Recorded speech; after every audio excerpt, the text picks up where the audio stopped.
Many Iranians, at least to me, in my reporting and my research over the last several years, starting from 2009, are also quite aware of what would happen if a state collapsed or a state failed or this regime were overthrown. I think this is a very important point that we have not discussed yet. Absolutely. The example of Syria and Iraq especially looms largely, and over and over and over again. I really can't overstate this. Iranians told me, and of course this is mostly anecdotal, but I think it holds up with election results and the support for Rouhani, we do not want to become Syria. Absolutely. We cannot become Syria. Absolutely. What does that Absolutely. mean?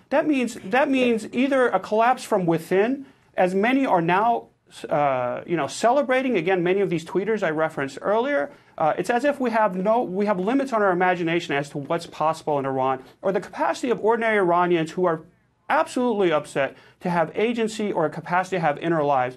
Iranians realize that they have to solve their own problems from within. And I would suggest, just to reiterate a point I made earlier, that these protests are an expression of that. Yes, many people are saying death to Khamenei, death to the supreme leader, but there are also many, many people, I promise you, who would rather have this system remain, as much as they may despise Khamenei or the whole apparatus, the nizam as it were. If I could please interrupt, I think that you have to look at this you have to look at this historically. I don't think that anyone is saying that the regime is going to collapse tomorrow. But if you look at the 3 stages of protest beginning in 1999, and I was actually a correspondent with The Guardian at that time, the needle is moving. So in 99, there was no discussion whatsoever of questioning the supreme leader. In 2009 and 2010, there was great movement on that topic. And now we're at even a different place than we were in 2009 and 2010, where the society is becoming bold. Please don't interrupt me.